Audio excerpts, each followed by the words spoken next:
Asholen ngolangurani ile Sidai TV engolongo ndarigini tomonari olapalemiet alari longalifuniare otikitamuare oltibiliduata ale alamisi ene ngoloni kijene TBT a throwback Thursday na konangorokyo lomon kaji Samson Simpiri.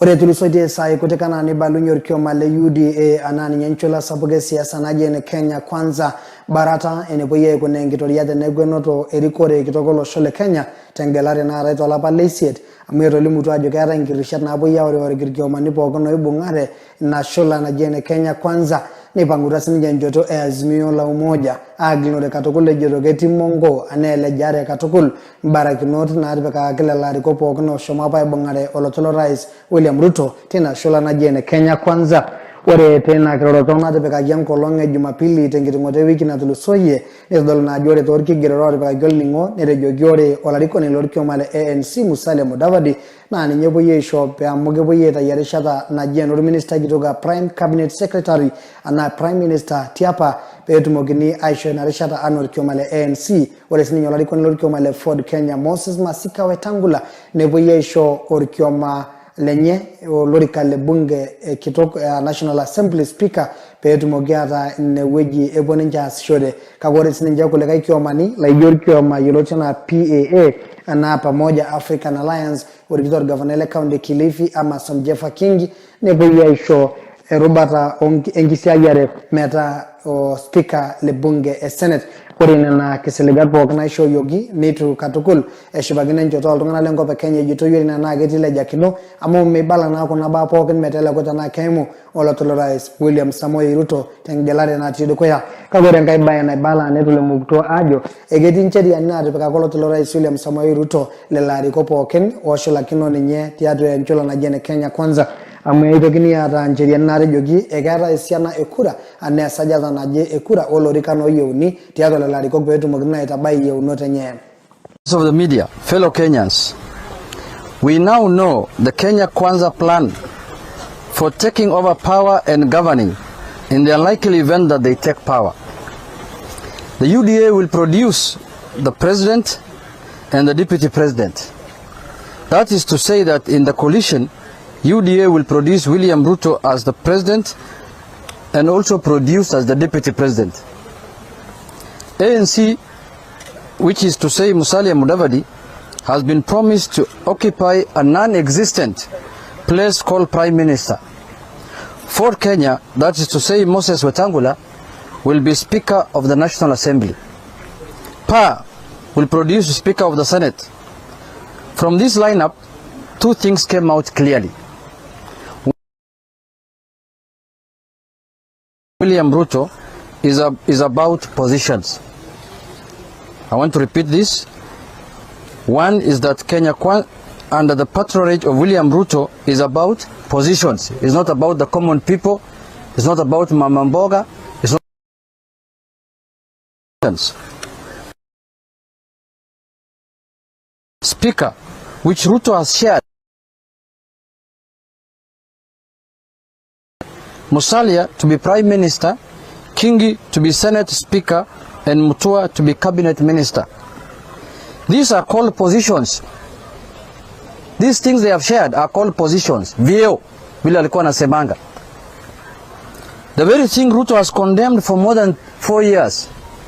He has been telling Kenyans that their coalition, they are coming together, is not about sharing positions. It's about helping the common people. It's about helping Mama Mboga. It's about helping Boda Boda. Now, the thing has boiled down to sharing of positions. And these men, Ruto, Musalia,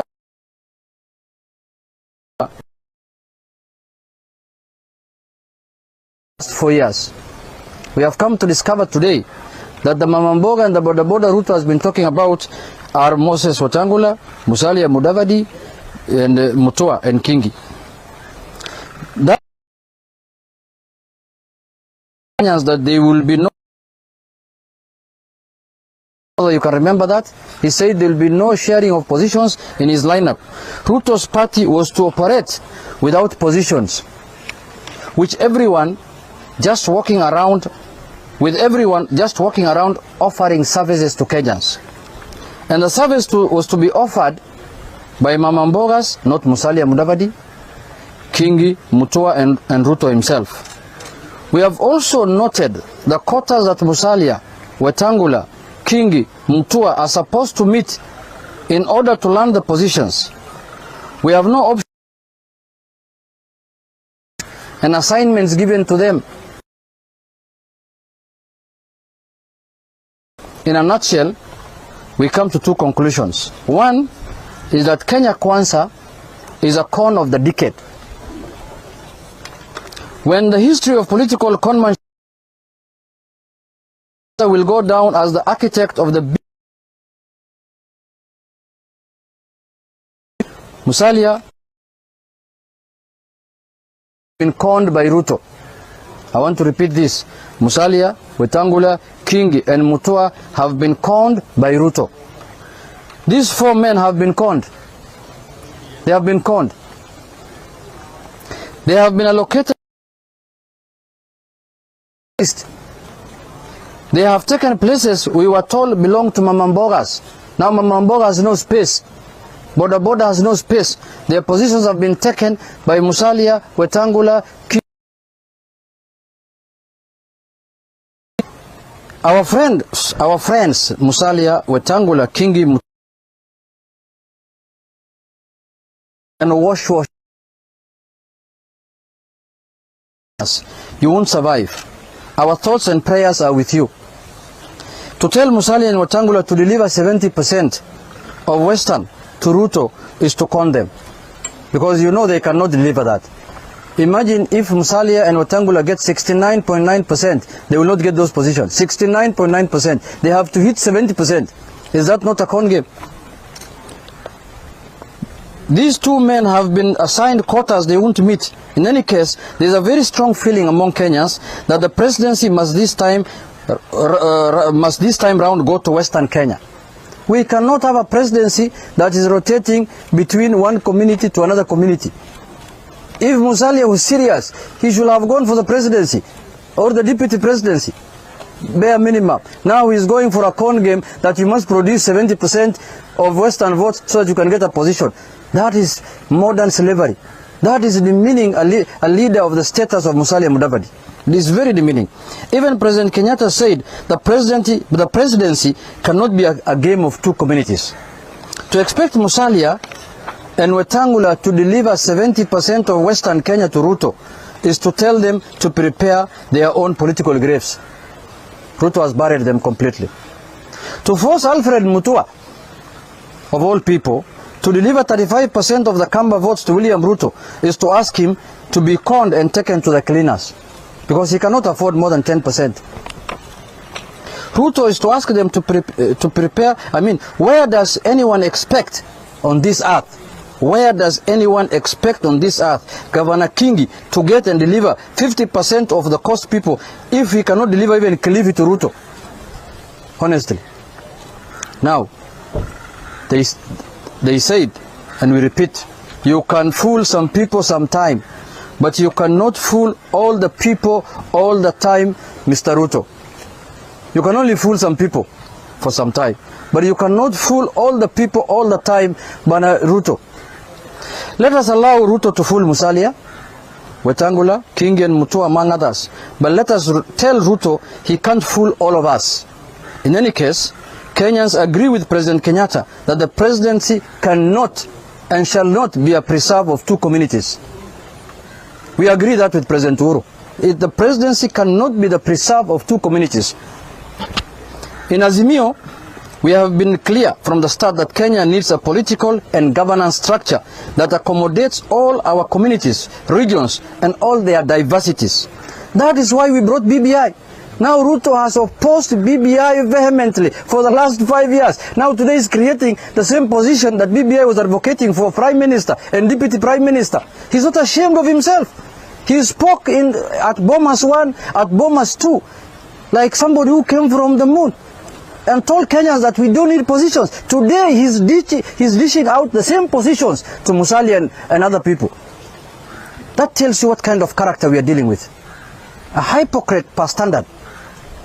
He is the man who said, we don't need BBI. We don't need to create positions. Now he's reinventing BBI through the back door. Why didn't he join the train of BBI if he thought that he needs this position so much like the way he's doing? That remains our stand. No code games. That is what Azimio is. In Azimio, we have a leader who has suffered for what is right and not what is convenient. Because Ruto is doing what is convenient for him. It was not convenient for him, your post. Now he needs it. It's convenient for him. He is reinventing BBI through the back door. Let us leave conmanship to Kenya Kwanza. Let us pity Ruto, conned victims, but let us stand with what is right. As Azimio, we are determined to end this politics of conmanship and of taking adult politicians to the cleaners. End of my statement. Na ningependa kusema tunaonea huruma wale watu ambaye wamekuwa conned jana. Tunaonea hao huruma kwa sababu hawa ni viongozi ambaye tunawaheshimu. Ni viongozi ambaye walidanganywa ati sisi hatutaki BBI, si hatutaki vyeo, tunataka kusaidia mama mboga, tunataka kusaidia mama sisi boda boda. Unapewa cheo ambaye haiko kwa katiba. Musalia Mudavadi unapewa cheo ambaye haiko ati 14 days after Ruto is elected. Who told him Ruto will be elected? He is going to do an executive order to appoint Musalia Mudavadi. Really? And when we wanted to make that, we don't do services to the people. We are not interested in positions. So we want to, nataka kusema kwa kumalizia ya kwamba hii siasa ya conmanship, sijui inaitwa nini kwa Kiswahili? Jozi nisaidie bana. Utapeli. Siasa ya utapeli lazima ikome. Kama wananchi wanataka BBI, wanataka vyeo, sema ukweli. Usitengeneze vyeo kwa dirisha, kwa mlango ya nyuma. Kwa hayo machache, asanteni sana, Mungu awabariki. Wacha gavana pia asungumuse.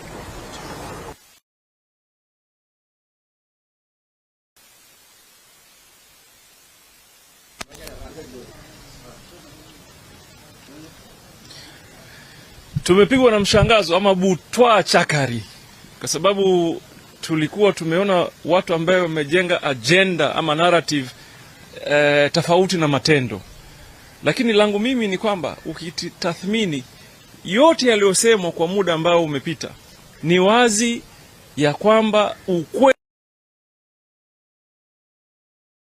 wazi kwamba wale waliokuwa wakivaa fisi wakivaa ngozi ya kondoo wameivua ile ngozi sasa, na ni Wakenya kujionea. Mimi nilikuwa nataraji serikali ya William Ruto nione deputy president chairman of boda boda Busia, nione prime minister chairman of mama mboga from Kongoya market, chair lady or chairperson from Kongoya market, na hawa wengine, because they have been selling that narrative for the longest time, and this is what they have been using against us, because sisi we are realists.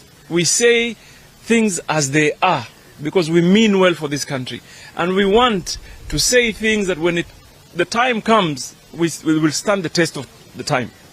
So wao wameenda, lakini ukweli ni kwamba wamejionyesha. For example, hapa Kilifi ndugu zetu ambao wametoa shida ambazo zinafaa zitatuliwa na wakasema tumeenda UDA kwa sababu hizi. How do you resolve those issues when you're speaker? How? Wewe speaker utaleta shamba namna gani hapa? Au speaker utarudisha bandari namna gani? You know? Ama utafanya hizo ajira, utaandika watu through the Parliamentary Service Commission, watu watatu, lakini huwezi kutatua shida za watu wetu kwa kupitia positions za kibinafsi. So mimi nataka niwaambie hawa ndugu zetu, mumeona mnatembea na mtu lusu, mtu mfisadi, mtu mdhabdhabina, mtu hana ukweli, mtu baradhuli. Amweni, it's never too late for you. Just man up and say hapa huyu sipo pale tulivyofikiria, and come back. Now you're telling 50% of the cost to go to how? No. And then they're saying they want to share the port. How do you share the port? How? The port belongs to Kenyans. After they have allocated the port to PA as a party. How do you allocate the port of Mombasa to a party? Honestly. You know, what kind of nonsense is this? We have an agenda that is clear. if you listen to our conversations, we're going to rethink and relook entirely on the policies that will be responsive to the economic demand of different regions. Now, mkisikiza vile sisi tunasema the way we'll handle the port, we do not need to reinvent the wheel. The port was functioning earlier. There were change policy issues that were not looked at critically, and we have said tutaangalia hizo vitu na zingine, lakini maneno ya kusema sijui that you have allocated the port to a party, the port. So why don't they allocate also Lake Victoria to a party, or they allocate Mount Kenya to a party? How do you allocate the port of Kenya, the Kenya port here, Mombasa, Kilindini, to a party? Basi allocate at airport. The airport pia si upaswa wapatie ODM airport. Chap iko karibu na nini? Wapatie ODM airport basi tuchukue. How do you allocate the port to a party honestly? Is that not a con game? Anyway, any swali? Sababu kuu ya kuingine sababu kuu kulingana na wanakingi na mtua ilikuwa kwamba mkutano ambao mlifikia sahihi nao hamkuwa na haja ya kuonyesha hasa kile ama kila mtu kutokea. Ndio wanasema mimi mwenyewe nilikuwa matapeli kwa sababu hamkuwa mnasema wazi yale ambayo yanafanya. Kisha jinsi mnavyoonyesha ni kama mnataka kuna Kangula na Mjabadi na Kingi ambao tayari wameenda huko kufuji wajiunge na kazi za asili. Unajua inaonekana bana Wenga wewe ulikuja kufanya press conference yako hapa, sio yetu. Sisi tumekuja kuongea na wewe juu ya hii maneno imefanyika jana ya maajabu. Document yote ambayo ni ya coalition zinakuwa registered kwa political parties registrar. It is a public document. You can go and access it under Article 34, Article which one of access to information. So these documents are public. We deposited ours on 9th of April. It is there. Anybody can go and peruse it. Like the way theirs now has been. This scandal has happened yesterday because this document of Kenya Kwanza is the biggest scandal that has happened in Kenya. The biggest con game. So ours is not being fought over because it's not a scandal. This is a scandal. Wewe, you call yourself a leader. How then do you come out uambie